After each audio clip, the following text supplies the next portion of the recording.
Sabah al-Khair. Good morning. It's a great pleasure to kickstart this semester, our spring semester. This is our first week in the spring semester with this amazing group and with this conference. I'm Nasser Yassin. I'm the Director of Research here in the Institute, the Issam Fares Institute for Public Policy and International Affairs. We're really proud for this collaboration with the Baker Institute and Rice University, with Kadir and Marwa, who couldn't make it, and other colleagues. Sarah, our colleague, has been coordinating, Sarah Jamal, all of this, so thank you, Sarah, for bringing us together. I think this is an important conference. I mean, I don't want to tell the crowd that will be presenting and discussing this, but also the themes of the working groups, particularly those working groups that our colleagues in Rice, but also here in AUB and in Lebanon, we have been engaging in are really key issues now. I'm not sure we are in a post-spring or post-uprising or post-Arab uprising. I think these issues have been endemic in the Arab world for many years.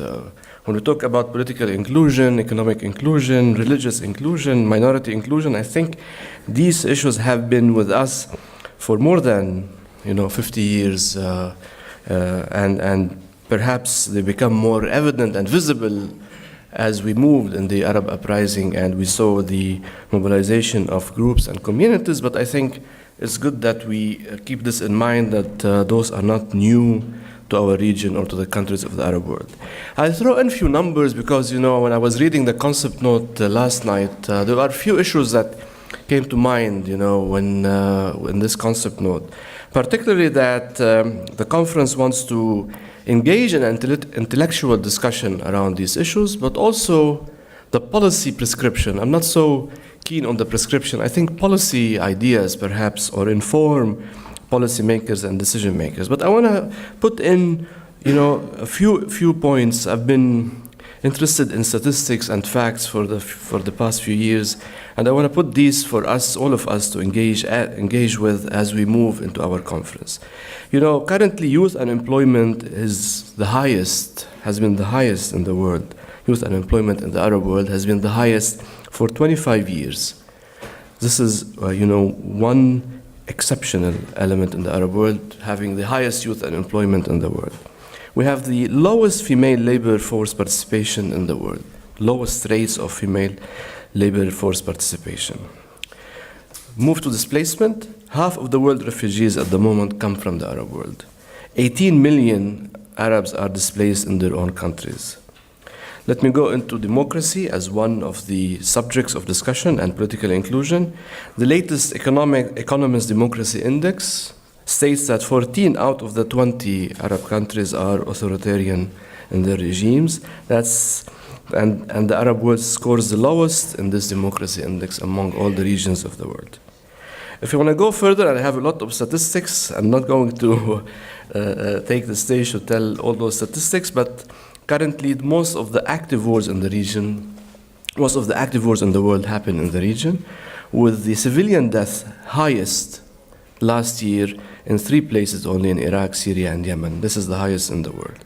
So the question of Arab exceptionalism comes to mind. I mean, I'm not a student of political science or Middle Eastern studies as such, but I think it's worth debating and engaging with those exceptional figures and frightening data from the Arab world, particularly if we want to talk about inclusion. What does it mean really to engage in an inclusion and reform agenda when those key figures are frightening us and concerning us? And they're not new. They're happening now, but they've been with us for the many, many years. So just ideas I think I want to throw into the table and perhaps discuss as we move.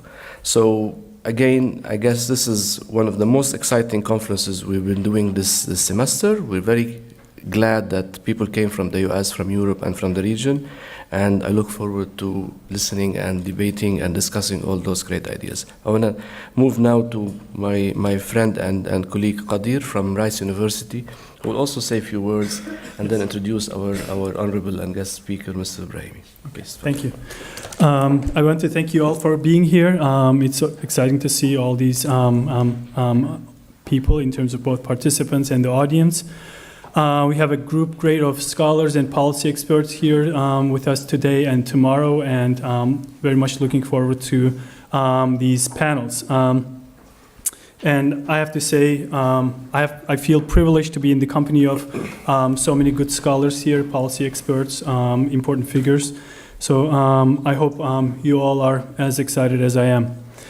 I want to recognize Issam Fares Institute and their staff for their hospitality, for their collaboration and assistance in the organization of this event. In particular, Dr. Mitri, Rayan Al-Amin, Nasir Yassin, right here. Sarah has been a great help. I don't know where she is right now, and Mohammed has been and is being a great help. We also want to thank Carnegie Corporation of New York for supporting this conference and the broader project that we have going on. I'll be talking about that shortly. Just a few reminders. We have Wi-Fi access for guests. The passwords are on the doors, either side. Restrooms are at the end of the hallway to your left here.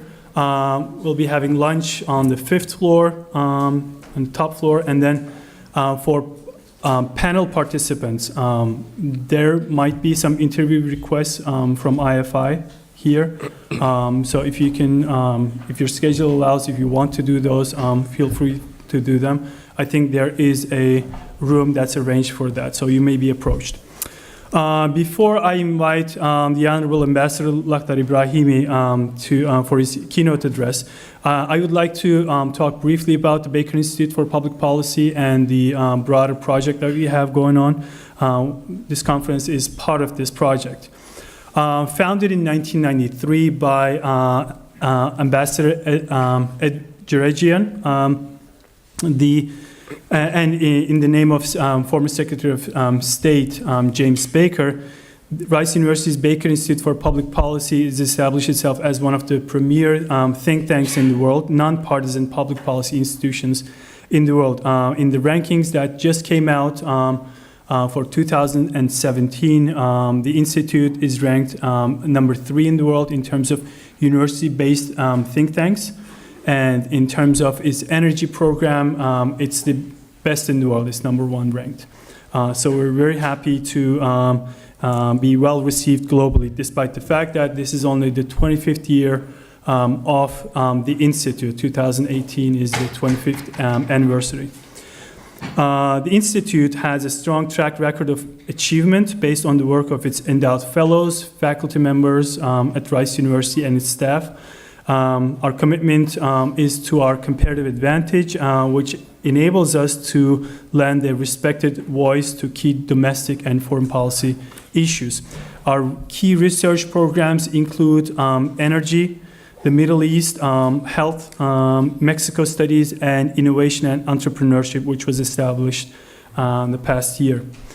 The Institute collaborates with experts from academia, from the government, the media, business, and non-governmental and private organizations. In conjunction with its more than 20 programs going on, the Institute attracts many domestic and foreign leaders who provide their views and insights on major issues as we host them at the Institute. The Institute also does engage in education and engagement with the broader public. So we have our fellows teaching classes at Rice University. We offer a Masters of Global Affairs program, a 2-year program, and as well as teaching policy courses at the undergraduate level. So this conference is, as Nasir has discussed to some degree, is part of a 2-year effort in which we are interested in seeing how recent changes in the region since 2010 have affected the way policies in terms of pluralism and inclusion, that is political, economic, social, and religious in nature, have been affected by these recent changes. You know, what are the new challenges? Do we see any progress? Do we see any sort of getting worse on any of these different components of inclusion? If so, what are the ways that we can address these issues? Are there specific policy, not exactly prescriptions, but ways that we can actually think about these and encourage policymakers in some fashion to take action on these issues? We have a great group of scholars in this project. Most of them are here today. We are divided into 3 groups as part of this project: economic inclusion, political inclusion, and socioeconomic inclusion, which constitute 3 of the panels in this conference today. We're working on, they are working on great papers, and hopefully in the next few months we'll have the final drafts of these papers for publication. We have in this conference 2 great keynote speakers, Ambassador Lakhdar Brahimi and Dr. Khalla Matar. I will leave Dr. Matar's introduction to tomorrow. She will be speaking tomorrow. I will lead in with Ambassador Brahimi's introduction today, and we'll get our conference going. Ambassador Brahimi is a former Algerian freedom fighter, foreign minister for Algeria, conflict mediator, and United Nations diplomat, and an expert in peacekeeping and post-conflict reconstruction. He served as the joint UN and Arab League Special Envoy to Syria between 2012 and 2014, as UN Special Envoy in Iraq in 2004, as United Nations Special Representative in Afghanistan between 2001 and 2004. He was Algeria's Minister of Foreign Affairs between 1991 and 1993. Ambassador is also a member of the Elders Group, a group of world leaders working for global peace. He is also a member of the Global Leadership Foundation since 2008, an organization that works to promote good governance around the world. He's currently a governing board member of the Stockholm International Peace Research Institute. If you're not familiar with his background, you will obviously not notice that I skipped an entire sort of array of obligations that he's served with in terms of being Algerian ambassador to UK, Egypt, Sudan, or that he served as special envoy of the Arab League at the end of the civil war here in Lebanon back in late 1980s, early 1990s. So I did that, I skipped that in the interest of time. We are truly honored to have a legendary diplomat to be with us here. We're grateful that he accepted our invitation. His extensive diplomatic and policy experience makes him one of the best suited persons to give a keynote on these topics. So I'd like to welcome Dr. Ambassador Brahimi.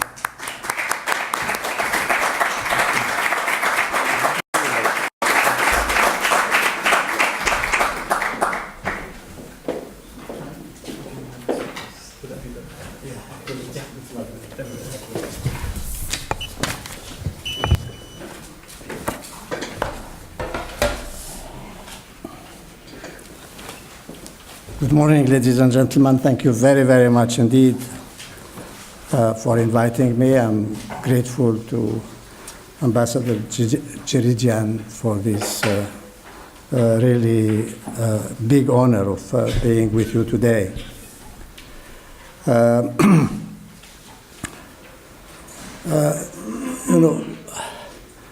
They say that you don't wish Happy New Year after the end of January. But, considering the situation in our part of the world, and if Cherigian was here, I would have told him that in his part of the world, maybe we can do as a Palestinian friend of mine used to do, and that is just wish that the new year will not be worse than the year that has gone. So I wish you all that, and maybe a little bit more than that. It's a real pleasure to be back in Beirut, to come once again to this institute at the American University. and to see a few familiar faces in the room. And an honor, really, to address this distinguished and impressive group of people that the Baker Institute and the Issam Fares Institute have brought together today. But it is also a rather an intimidating experience because speaking to these people, to all of you who know so much more about the region and where we are now than I do, I'm just, as you have been told, a retired ambassador. I retired several times, actually.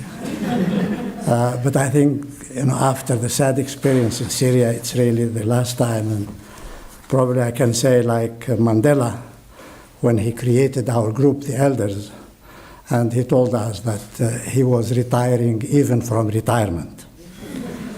I think, just to mention this, there are many centenaries to commemorate, maybe one or two to celebrate. After the Balfour Declaration last year, and before that, the Sykes-Picot Agreement, it is now the commemoration of the end of the First World War. It was called, the French call it la der des der, the last of the last wars. We know it hasn't been. It's also the centenary of Mandela and Jamal Abdel Nasser. Both were born in 1918.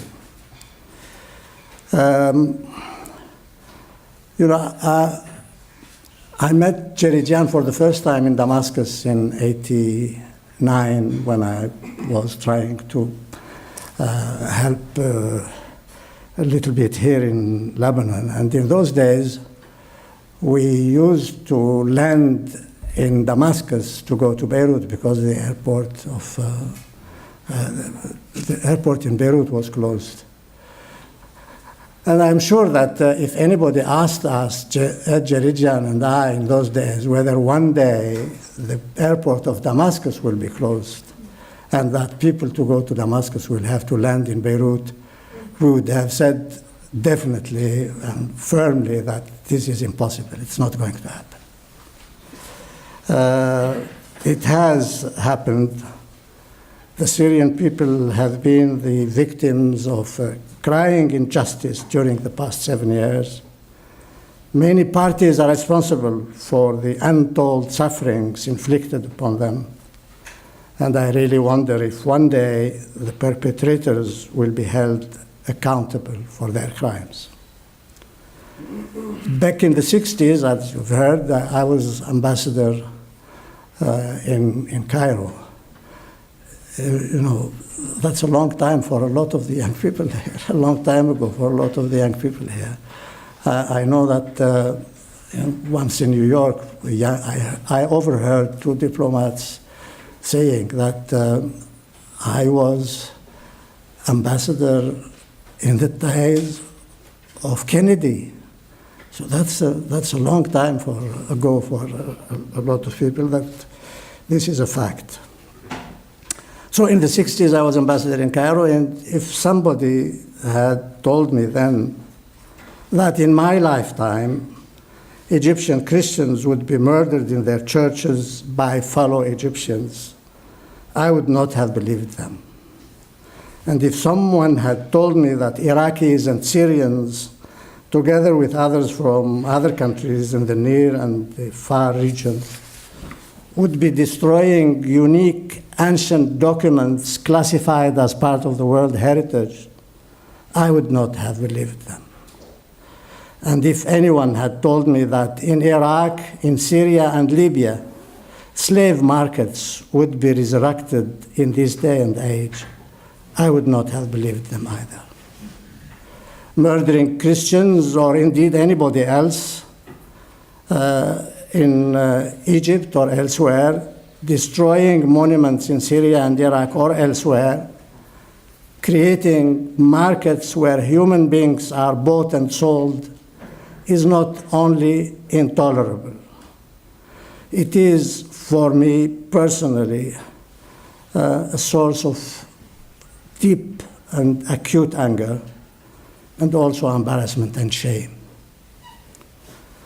I think that our religious and political leaders, our thinkers, our human rights organizations have said far too little about these repulsive crimes that have been done very close to us. We cannot keep quiet about such crimes. We must ensure that our countries, our region, is not the theater of these deeds.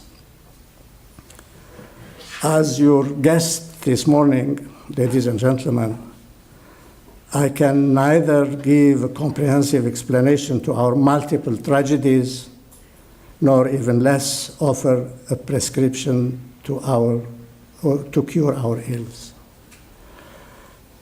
I will speak, as you're talking about exclusion, about democracy, about all the problems that we are facing in our various countries and in the region as a whole. I will talk about one very simple point, and that is that the contours of the region, the nature of the region is changing. To put it very, very bluntly, the Arab world as a region, as a functioning region, does not exist anymore. And this, when you, if you don't pay attention, you will be surprised when you hear it.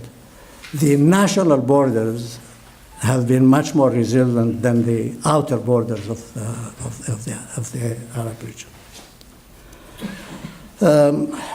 So the Arab world has practically ceased to be a regional entity. Turkey and Iran, having become nilly-willy active and influential members of the Middle East and North Africa, Israel is also slowly but resolutely inching its way towards membership of the regional order. In contrast to the changing contours of the region as a whole, it is remarkable how national borders have resisted the test of time. By the way, I would like also, when we finish, to say a few words about Palestine, not for any reason, just because it is being said that Arabs don't care about Palestine anymore. I'm just going to tell you that I do care. So the Arab world does not function as a region anymore. Arabs do not address their common problems collectively anymore. The contours of the regions are changing fast. The Arab League has become, unfortunately, an empty shell. 7 years ago, just before the Arab Spring, I chaired a group that offered some recommendations to the Arab League to improve its performance.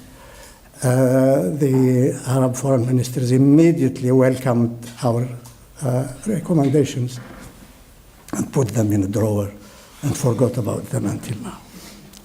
So the Arab League is an empty shell. The GCC has been functioning until very recently, but it is not functioning anymore.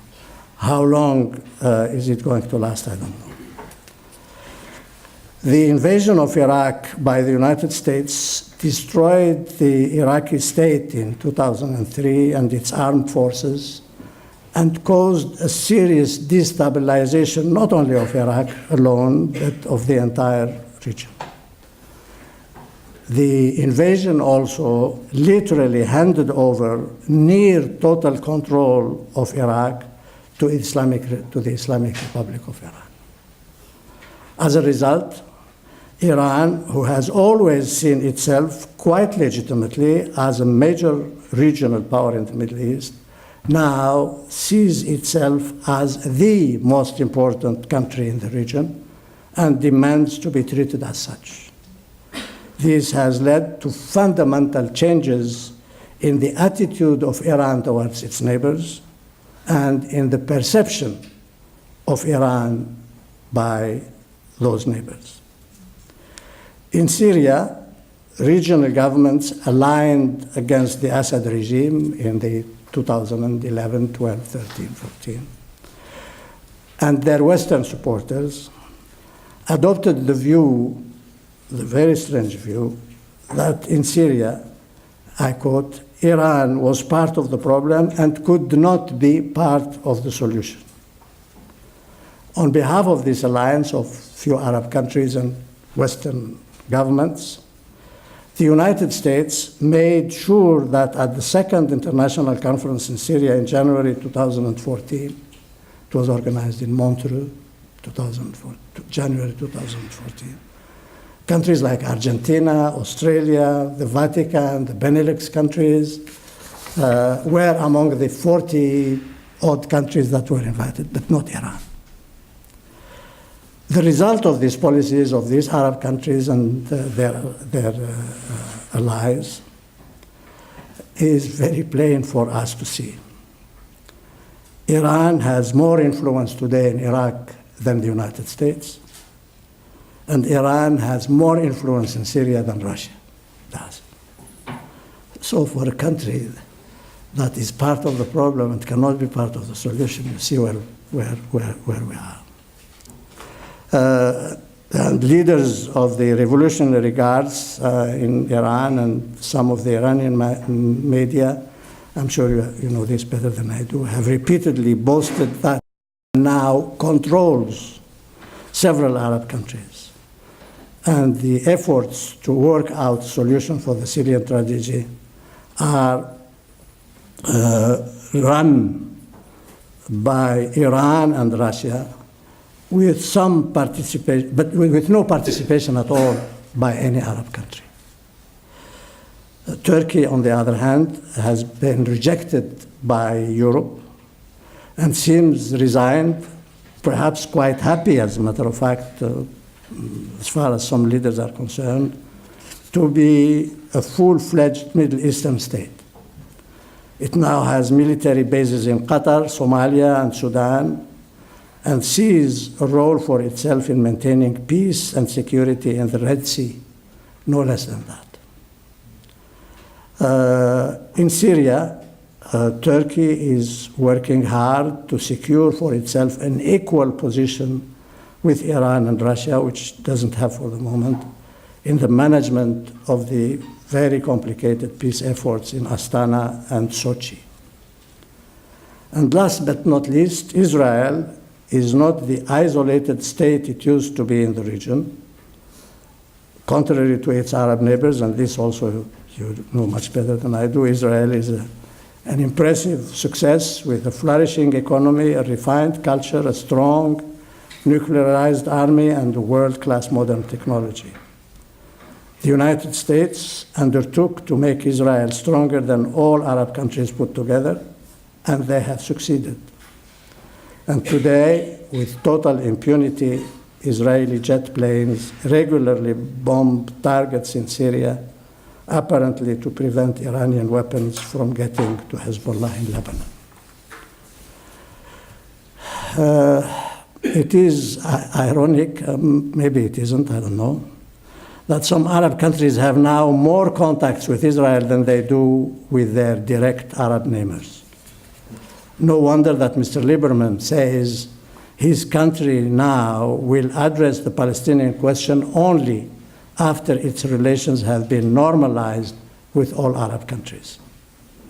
And it is a measure of the progress made by Israel that on Syria, President Putin and Foreign Minister Lavrov consult with Mr. Netanyahu more often than they do with President Sisi or King Salman. So this much about the contours of the region and the changes that have taken place there. By contrast, the national borders of individual states have resisted remarkably well the many threats and challenges they have faced over the years. A number of US pundits, you remember, suggested very seriously, repeatedly, that Iraq should be broken into 3 independent different states. the jury is probably still out about the future of the Kurdish region in Iraq, but the Iraqi Sunnis are willing, I think, to live in a Shia-dominated state. Much was said and written about the breakup of Syria into a number of statelets. Hopefully, that is not going to happen. Sudan lost its south after decades of civil war and very strong Western support to the southern dissident movement. Not all problems have been solved in the north, but it does seem that what is left of Sudan is holding together clearly much better than is the case in South Sudan. I said in this connection on a couple of occasions these past couple of years that the borders we have inherited from colonialism have stood the test of time, and I suggested that we should perhaps stop pretending that we want to and can undo the Sykes-Picot Agreement. What would we put in its place? I further suggested that regional cooperation was desperately needed, but we should perhaps look at the ASEAN model and forget about, or at least postpone, any talk about unity, not even of the European kind. Some friends thought that I was criticizing Arab nationalism in general and the Nasser experience in particular. I knew President Nasser personally and had the privilege of meeting him on a number of occasions, often one-on-one. I greatly respected the man and admired his patriotism, his personal integrity, his genuine dedication to the Egyptian people, his sincere pan-Arab engagement, and his many achievements for the people of Egypt and for us in the region. I often quote his call on the Arab people to stand up for their dignity. Arfa ra'sak ya akhi. The kind of inspiring leadership he provided is desperately missed today, and that kind of call needs to be heard again in all corners of the region. But one cannot ignore the fact that he made costly mistakes, Nasser. I vividly recall the day in June 1967, I was in Cairo then, when he accepted the responsibility for the crushing and humiliating defeat in the June War 1967 and resigned. It is a fact that the Arab unity he worked for so hard has not been achieved in his day and is no more than a faint, nostalgic murmur today. He, as a matter of fact, especially after 67, said that Arab unity would be a more viable project when individual countries have achieved genuine national freedom and economic and social development, and before that, national unity. And this is, I think, what you are going to discuss in these 2 days here. The ASEAN model of regional cooperation offers strong and effective incentives to national development. And I think this is what the region needs and deserves in the coming years. Now, I said that I want to say a few words about Palestine because there are a lot of Arabs who do care. And I think that the Americans and a lot of other people, including some Arab leaders, are mistaken if they think that the Arab world have stopped to care and that the Palestinian issue can be forgotten. It is not going to go away.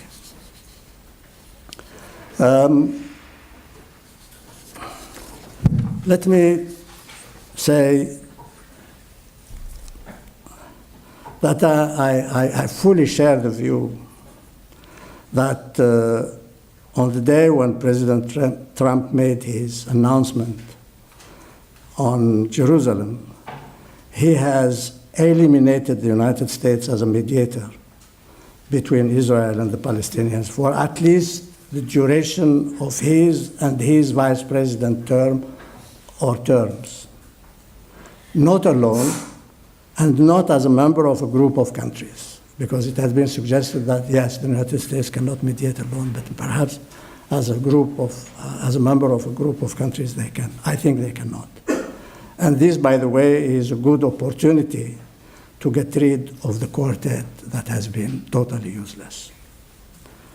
The U.S., what Trump did is did not come out of the blue. The United States have been firmly on the side of Israel for a very, very long time.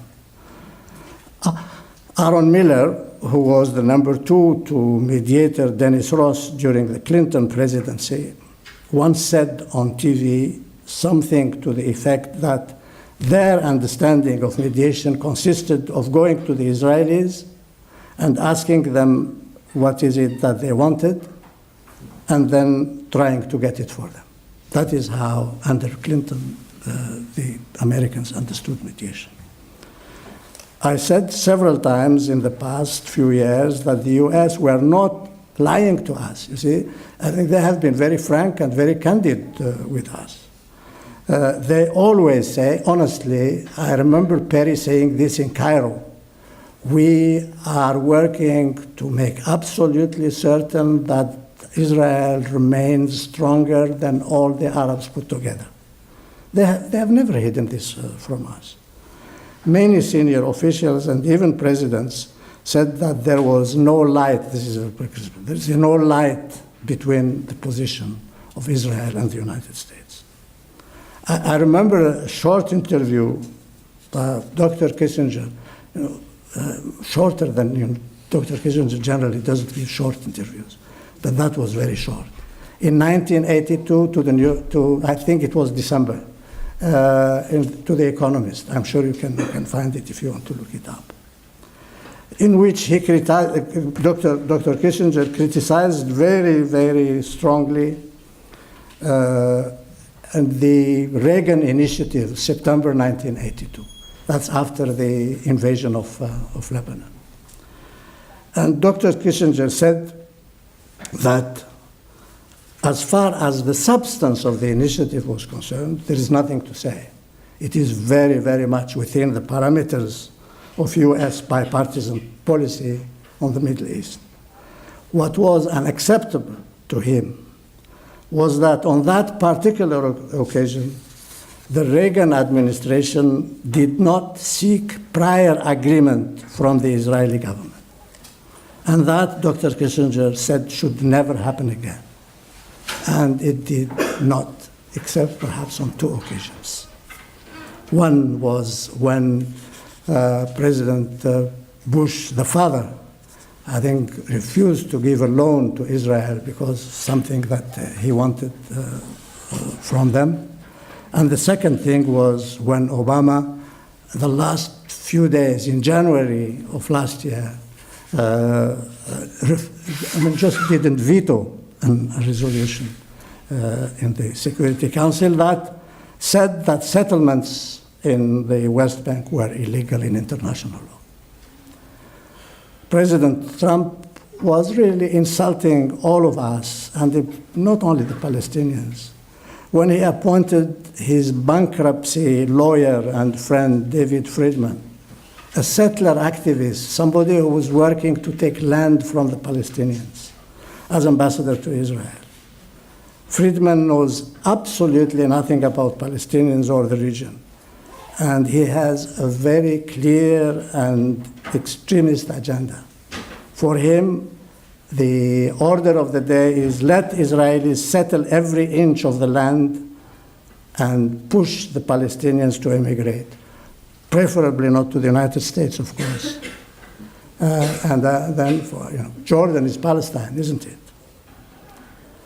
I understand that other officials around Trump, starting with his son-in-law, are a little bit less extreme than Mr. Friedman. But they have no knowledge of the problems, no experience whatsoever of diplomacy or mediation, and they are totally dismissive of the Palestinians and their needs. Furthermore, what happens to the people of the region, perhaps Israelis included, is of little interest to Mr. Trump, his vice president, and their crowd. This, for them, is not about the Middle East, it is about the Middle West of the United States, where consolidating their base amongst the Christian evangelists is of paramount importance. We are told that it is in nobody's interest that the most powerful country in the world has no role in addressing the most complicated issue, that is the Palestinian issue. But I think the United States can have and should have and must have a key role in addressing this issue, but then they come as the friend, advisor, ally of Israel, and hopefully advise the Israelis to make peace rather than dominate and create an apartheid state. Now, President Mahmoud Abbas and his people have been disappointed and angered by this initiative of Trump. So have Palestinians everywhere, and I think so have a lot of Arabs. So have a lot of people around the world. The Security Council voted 14-1 to say that this initiative was totally not welcome. The Palestinian leaders often make reference to Algeria and South Africa as historic precedents.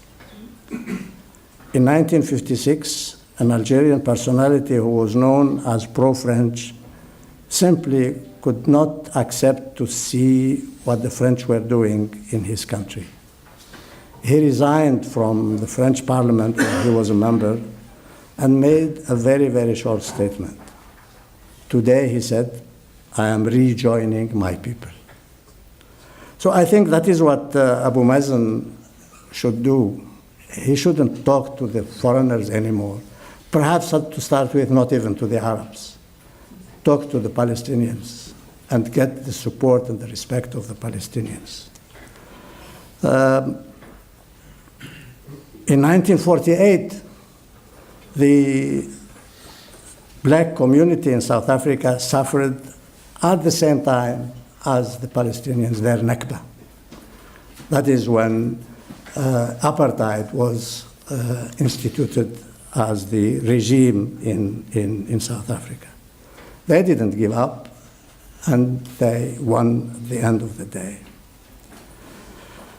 I was very surprised that there was no Arab Spring, no Palestinian Spring in 2011. I'm not sure it is too late today. Just assembling in every town, every city, every village, every square, and demanding liberation day and night.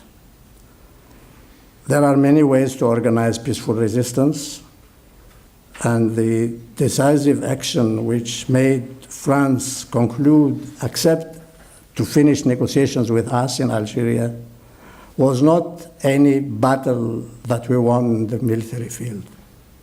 It was the huge demonstration which took place in Algiers on the 11th of December 1961 in our cities and villages the following days.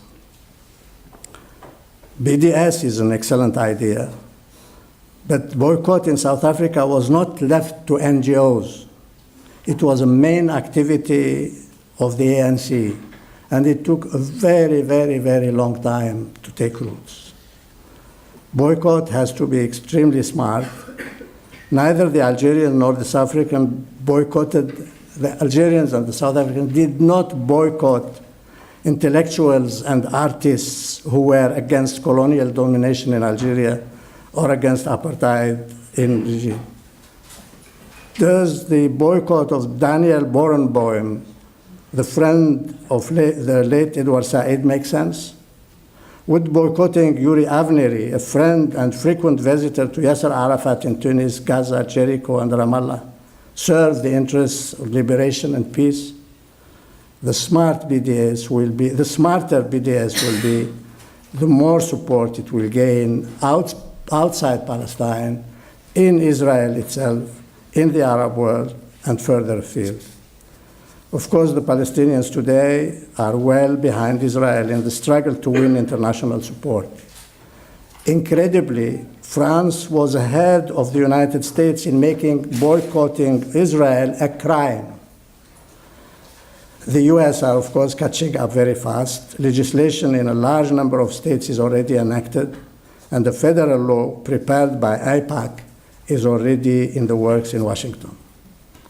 But Europe is widely receptive, and so are university students in the United States. The number of Israeli peaceniks of all faiths has fallen down drastically. But how is it possible not to pay tribute to those journalists, writers, artists, few as they are, and those young activists, the soldiers for peace, etc.? Working with them for the Palestinians will not produce miracles, but it will slowly build a solid peace movement. It is that work inside Palestine that will also rebuild the support slowly in the Arab world, which has been so dramatically reduced. But there are millions of young and not so young Arabs ready to respond to an inspiring, rejuvenated Palestinian movement. Palestinians can say that, and I will quote, their country was home to an incredible people with a revolutionary idea, that they could rule themselves, that they could take their destiny into their own hands. This quotation is from the State of the Union yesterday by Mr. Trump. Of course, he was talking about the United States. I'm talking about Palestine. Thank you very much indeed.